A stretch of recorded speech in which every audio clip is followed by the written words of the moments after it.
पूजा कराना जरूरी होता है? संध्या स्नानम जपश्चैव, संध्या स्नानम जपश्चैव देवतानां च पूजनम वैश्वदेवं तथातिथ्यम षट् कर्माणि दिने दिने। वही आता है कि हमारे जीवन का मूल उद्देश्य क्या है? जी जी, ये प्रश्न जो आपने किया है बहुत अच्छा किया है, और ये आपने लिए नहीं किया है, ये संसार के जितने भी जीव मनुष्य हैं, है। हाँ जीव है, सबके लिए ये प्रश्न है। कहा जाता है कि मंदिर हो, मस्जिद हो, गुरुद्वारा हो या आपकी दरगाहें हो, जी जी हर धर्म के लोग अपनी दरगाह, मस्जिद, गुरुद्वारे में या चर्च में जाना चाहते हैं, जी है जी ना? वहीं पर आता है कि कई बार हमने देखा है कि जो हमारे वृद्ध जन होते हैं, माता पिता, बुजुर्ग होते हैं, सबको तो नहीं कह सकते मगर कुछ जो है न्यू जनरेशन में जी अपने माता पिता को छोड़कर, वृद्ध जनों को छोड़कर भगवान की भक्ति में दूर दूर दर्शन करने जाते हैं। जी तो जी। कितना सही है?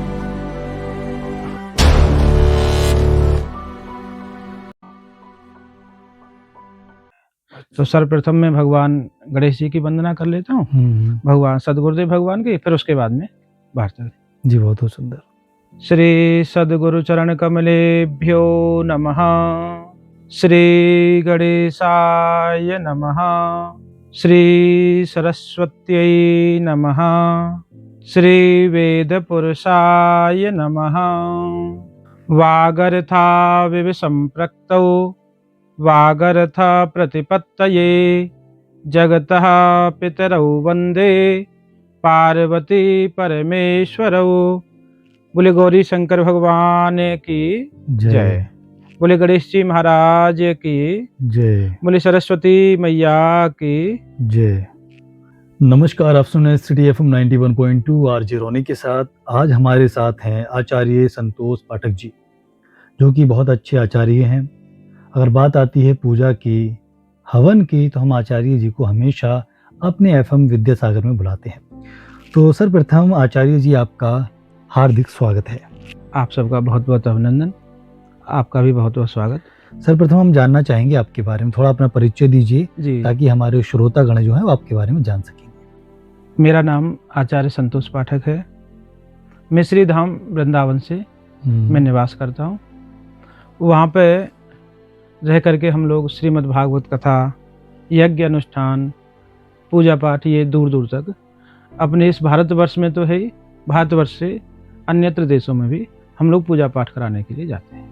जब बात आती है पूजा पाठ हवन की, जी, जैसे आज हमारे विद्यासागर में बच्चे आना शुरू हो गए हैं और आज पूजा पाठ रखी गई है। जी जी। तो आज पूजा जो हवन हुआ है वो किस उद्देश्य से हुआ है, उसका मतलब क्या है, थोड़ा इस बारे में और बताइए हमें। जी, मैं सबसे पहले तो आपके जो 91.2 सिटी एफएम के जो दर्शक हैं या अन्य लोग भी हैं, उन सबका बहुत बहुत धन्यवाद। सर्वप्रथम बात आती है कि ये जो विद्यासागर अकेडमी विद्यालय है और इसका नवीन सत्र प्रारंभ हुआ है। वैसे तो अप्रैल से प्रारंभ हो ही जाते हैं, परंतु अप्रैल के बाद में जब जून की छुट्टियां होती हैं, फिर उसके बाद में 1 जुलाई से या 2 जुलाई से, जैसे भी छुट्टी का हिसाब है, तो वो प्रारंभ होते हैं। तो जैसे कल 1 तारीख थी, तो कल था मंगलवार, और विद्या के लिए श्रेष्ठ है बुधवार। तो इसलिए आज ये विद्यालय 1 तारीख को न खुल करके 2 तारीख में आज इसका जो सत्र है वो प्रारंभ हुआ है। अच्छा, बात आती है कि ये हमें पूजा पाठ क्यों कराई है। तो जैसे ये विद्यालय है, यहाँ विद्या अध्ययन कराया जाता है, और जहाँ विद्या की बात आती है तो सर्वप्रथम माँ सरस्वती की वहाँ कृपा होनी चाहिए। जिस व्यक्ति के ऊपर माँ भगवती सरस्वती की कृपा है, वो व्यक्ति ही जीवन में विद्या को प्राप्त करेगा। वही व्यक्ति सरस जो जिनका कंठ बहुत अच्छा होता है, जो गाने में बहुत अच्छे सुर मधुर गाते हैं, तो वहाँ माँ भगवती, माँ सरस्वती की उनके ऊपर विशेष कृपा होती है। और जब विद्यार्थी आए हैं हमारे विद्यालय में पढ़ने के लिए, तो हमारे जो इसके जो अध्यक्ष कहें विद्यालय के, या प्रबंधक कहें, या प्राचार्य कहें, श्री जयप्रकाश पाठक जी हैं, तो वो बड़े धार्मिक प्रवृत्ति के हैं। वो सबके प्रति सौहार्द और प्रेम रखने वाले व्यक्ति हैं। तो उनका ये विचार रहता है कि हमारा विद्यालय जब पुनः प्रारंभ हो, जब छुट्टियों के बाद में, तो क्यों ना हम सभी बच्चों के उत्थान के लिए, उनकी मंगल कामना के लिए और सभी बच्चे निर्विघ्नतापूर्वक अबाध गति से जो पढ़ें, उनके जीवन में विद्या के क्षेत्र में कोई कमी ना आए और माँ भगवती सरस्वती उनकी बुद्धि को शुद्ध रखे, उनकी विद्या उत्तरोत्तर प्रगति करती रहे। इसलिए ये पाठक जी की तरफ से ये प्रत्येक वर्ष यहाँ विद्यालय प्रारंभ होने से पूर्व में ये हवन होता है, क्योंकि विद्या है तो विद्या के द्वारा हमारे अंदर ज्ञान होगा। विद्या ददाति विनयम, सर्वप्रथम विद्या हमें विनयता प्राप्त कराती है, शीलता, जिसे शील कहते हैं, विनय कहते हैं। विद्या ददाति विनयम, विनयम ददाति पात्रताम। और जिसके पास में विनय है, विद्या है, तो उसी के पास में पात्रता है। अगर मान लीजिए पात्र है आपके पास में, बहुत सुंदर पात्र है और सुवर्ण का है, हीरे से जड़ा हुआ है, अगर उसमें आप घृत भरना चाहें और उसमें छिद्र हो रहा है, तो आप उस घी को उसमें रोक सकते हो? नहीं रोक पाओगे, नीचे से निकल जाएगा। जैसे कि मान लीजिए आपने बहुत अच्छे घर में जन्म ले लिया, बड़े परिवार में, भाई आपके माता पिताजी के पास में बहुत धन है, उस घर में जन्म ले लिया और आपके पास में विद्या नहीं है, तो वो आपका जन्म लेना उसी प्रकार से निरर्थक है जिस प्रकार से पलाश का पुष्प होता है, निर्गंधा एवं किंसुकाहा। वो जिस प्रकार से एक सुगंधी रहित जो पुष्प होता है, तो उसकी कोई मान्यता नहीं होती है, उसकी तरफ कोई देखता भी नहीं है।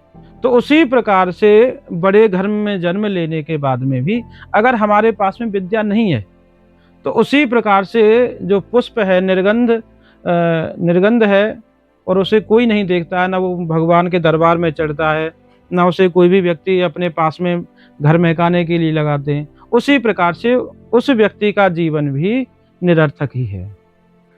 जब बात आती है विद्या धन की, तो सारे धन फीके पड़ जाते हैं। जैसे हमारे आचार्य जी संतोष जी ने बताया कि सबसे बड़ा धन विद्या धन है। आज जो पूजा रखी गई थी, जिसमें बहुत सारे हमारे विद्यालय के बच्चे शिरकत हुए, बैठे पूजा में और सभी ने भगवान से आशीर्वाद लिया। कहीं ना कहीं माना जाता है कोई भी शुभ काम करने से पहले अगर भगवान का ध्यान कर लिया जाए तो वो काम अच्छा होता है। जी, उसमें विघ्न नहीं आते हैं। विघ्न नहीं आते। बहुत सुंदर। वो भी मैं मालूम करना चाहूँगा आचार्य जी। जी, पूजा कराना ज़रूरी होता है? देखो, ये आपने बात एकदम बिल्कुल सही पूछी है, क्योंकि दो प्रकार के लोग हैं इस पृथ्वी पे, एक आस्तिक हैं और एक नास्तिक लोग भी हैं। तो वो चाहे किसी भी जाति में हो, किसी भी धर्म के हों, तो आस्तिक और नास्तिक तो सभी धर्मों में रहते हैं। वो दोनों धर्मों में रहते हैं। सभी धर्मों में रहते हैं। तो पूजा पाठ कराना उसी प्रकार से जरूरी है जैसे कि हम लोग भोजन करते हैं, तो क्षुधा की तृप्ति के लिए भोजन आवश्यक है। भाई भूख लगी है तो भूख में क्या करेंगे? भोजन करेंगे। तो जिस प्रकार से हमको भूख लगने पर भोजन की अत्यंत आवश्यकता होती है। मान लीजिए भूख लगी है, हम 1 घंटा टाल देंगे, 2 घंटे टाल देंगे या 1 दिन टाल देंगे, तो भूख को टाला तो जा नहीं सकता है। उसी प्रकार से मान लीजिए क्षुधा की तृप्ति के लिए आपने भोजन किया तो उससे भूख शांत हुई। तो आत्मा की तृप्ति क्या है? वो भजन है। अगर आत्मा को तृप्त करना है तो हमें अपने जीवन में भजन को विशेष रूप से पालन करना होगा, उसको अपनाना होगा अपने जीवन में। प्रातः ब्रह्म मुहूर्त में जगें। ये एक मनुष्य की एक पर डे की रूटीन है। पर डे की रूटीन है जो आप बता रहे हैं। ये जो पर डे का रूटीन, सुबह सुबह नहाना चाहिए, प्रातः काल ब्रह्म मुहूर्त में जगे। ठीक है। जगने के बाद में वो अपनी क्रिया, शौच आदि क्रिया से निवृत्त होने के बाद, दंत धावन के बाद में स्नान करें। ठीक है। स्नान के बाद में संध्या। अच्छा, संध्या में भी या संध्या से संबंधित है पूजा से ही, क्योंकि हमारी संस्कृत भाषा में तो हम लोग संध्या बोलते हैं। जैसे प्रातःकालीन संध्या हुई, मध्याह्नकालीन संध्या और सायकालीन संध्या। एक होती है तुरीय संध्या जो रात्रि में होती है। तो प्रातःकालीन संध्या से संबंधित है कि प्रातःकाल स्नान के बाद में आपको पूजन करना ही है, आपको यज्ञ करना ही है। अगर आप पूजन नहीं करोगे, यज्ञ नहीं करोगे, तो आप फिर उस पाप से की निवृत्ति कैसे कर पाओगे? उसका प्रायश्चित कैसे कर पाओगे? तो संध्या हो गई, संध्या स्नान हो गया, फिर उसके बाद में जप हो गया। जिस देवता को भी आप अपना इष्ट मान रहे हो, अपना गुरु मान रहे हो, अपना सब कुछ मान रहे हो, चाहे राम जी हो, चाहे हनुमान जी हो, या भोले बाबा हो, या माँ भगवती दुर्गा जी के रूप में हो, या चाहे जो भी हो, जिसे भी आप मान रहे हो, तो उनके निमित्त आप उनका ध्यान करें। 10 मिनट, 5 मिनट, 15 मिनट, यथा स्थिति के अनुसार। मान लीजिए आप नौकरी करते हैं, भागम भाग रहती है, तो 5 मिनट का समय निकालें, 10 मिनट का। तो इसलिए संध्या हो गई, स्नान हो गया, जप हो गया। कहने का मकसद ये है संध्या कि स्नानम जपश्चैव देवतानाम च पूजनम, और देवताओं का पूजन है। जैसे आपके यहाँ गोपाल जी हैं, राम जी हैं, कृष्ण हैं, तो उनको स्नान कराएं, चंदन लगाएं, उनका पूजन हो गया। वो संध्या जपश्चैव देवतानाम च पूजनम वैश्वदेवम तथातिथ्यम। एक होता है बलि वैश्वदेव यज्ञ, जो इसमें पंचग्रास आदि वो निकलते हैं।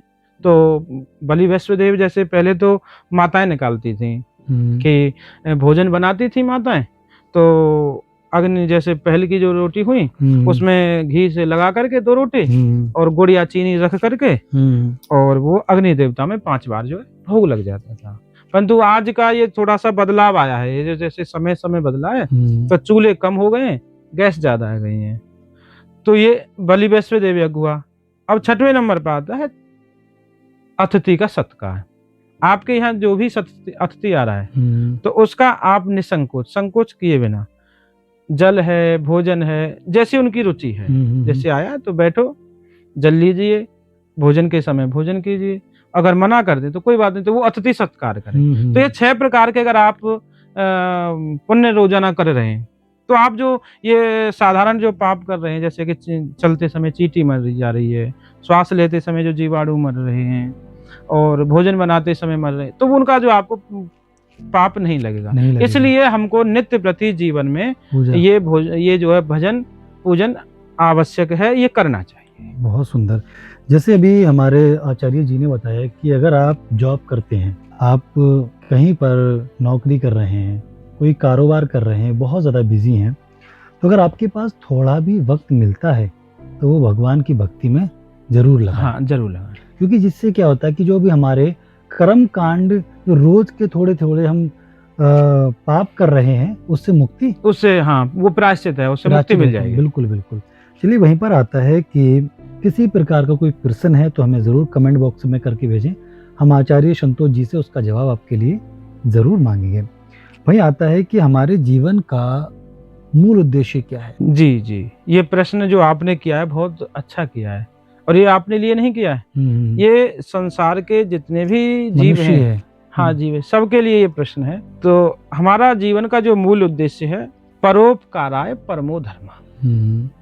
हमने जन्म लिया है, तो जन्म लेने के बाद में जब हम सामर्थ्यवान हो, जानने लगे, तो जीवन में हमारे में परोपकार होना चाहिए। अगर परोपकार ही हमारा परम धर्म है, जो जीवन का जो मूल उद्देश्य है वो परोपकार है। श्री वेदव्यास जी महाराज ने यही कहा है कि भाई अगर कोई व्यक्ति असहाय है, कोई पीड़ित है, आप वो अपने द्वारा, मान लीजिए धन आपके पास में अधिक है, तो धन के द्वारा उसकी रक्षा कीजिए। अगर वो भूखा है तो उसे भोजन कराइए, तो आप जो है परोपकार कीजिए। अगर मान लीजिए कोई अस्वस्थ है, आपके पास में धन है, तो आप उससे उसका स्वास्थ्य लाभ कराइए, उसका जो है चिकित्सा कराइए, तो ये आपके जीवन का परोपकार हुआ। मान लीजिए किसी की कन्या है, उसका असमर्थ है विवाह करने में वो, तो आप अपने धन के द्वारा उस कन्या का विवाह कराएं। तो ये हमारा जीवन जो है परोपकार के लिए ही है। तो परोपकाराय पुण्याय, जो मुख्य जो हमारे जीवन का उद्देश्य है वो परोपकार ही है। बहुत बहुत सुंदर। सरल भाषा में अगर कहा जाए तो जैसा कर्म करेंगे वैसा फल मिलेगा। अगर आपके पास धन है, ईश्वर ने आपके लिए दौलत दी है, तो उसका भी उपयोग आप गरीबों के लिए देने में करें। आचार्य जी ने जो बात बताई है वो 100% सही है। आप ये जरूरी ना समझें कि आपके पास दौलत है तभी आप पुण्य कर सकते हैं, आप बगैर पैसों के भी पुण्य कर सकते हैं। वहीं पर आचार्य जी आपसे और हम सवालात की तरफ बढ़ते हैं। जी जी जी। कहा जाता है कि मंदिर हो, मस्जिद हो, गुरुद्वारा हो या आपकी दरगाहें हो, जी जी, हर धर्म के लोग अपनी दरगाह, मस्जिद, गुरुद्वारे में या चर्च में जाना चाहते हैं। जी जी। वहीं पर आता है कि कई बार हमने देखा है कि जो हमारे वृद्ध जन होते हैं, माता पिता बुजुर्ग होते हैं, सबको तो नहीं कह सकते मगर कुछ जो है न्यू जनरेशन में अपने माता पिता को छोड़कर, वृद्ध जनों को छोड़कर भगवान की भक्ति में दूर दूर दर्शन करने जाते हैं। जी वो कितना सही है? ये बात आपने बहुत अच्छी पूछी है कि भाई हम लोग मंदिर में जा रहे हैं, मस्जिद में जा रहे हैं, चर्च में जा रहे हैं, गुरुद्वारे में जा रहे हैं, ठीक है, अच्छी बात है, जाना चाहिए और निश्चित रूप से जाना चाहिए, क्योंकि आप मंदिर में नहीं जाओगे तो हमारी जो पीढ़ी है उसमें संस्कार कहाँ से आएंगे, ठीक है। परंतु मंदिर हमारा जाना उतना जरूरी है, उससे कहीं ज्यादा जरूरी, जैसे कि आपने बोला कि घर में माता पिता हैं, बुजुर्ग हैं, तो जितना जरूरी मंदिर हमें है उससे भी कहीं ज्यादा जरूरी हमें अपने बुजुर्ग माता पिता की सेवा करना जरूरी है। अगर मान लीजिए हमारे माता पिता असहाय हैं, हमारे सास ससुर हैं, जैसे भाई कोई पत्नी है तो उसके जो पति के जो माता पिता हैं वो सास ससुर हुए, तो वो हैं, अगर वो असहाय हैं, वृद्ध हैं, तो आप मंदिर जाने से पहले, मस्जिद जाने से पहले उनकी सेवा करो, पहले घर पे उनको संतुष्ट रखो। सही बात। क्योंकि जो वहां बैठे हुए हैं देवता वो भगवान हैं, परंतु आपके घर में जो माता पिता रूपी जो देवता हैं वो भी भगवान ही है। भगवान कभी ये नहीं कहते कि आप उनको छोड़ दीजिए, उनकी सेवा मत कीजिए और मेरे मंदिर में आइए। भगवान भी उसी से प्रसन्न होते हैं जो अपने बुजुर्गों की सेवा करते हैं, अपने माता पिता की जो सेवा करते हैं, तो भगवान भी उसी से प्रसन्न होते हैं। भगवान ये नहीं कहते हैं कि आप माता पिता को छोड़ दो और मंदिर में जाओ, तीर्थ यात्रा के लिए जाओ।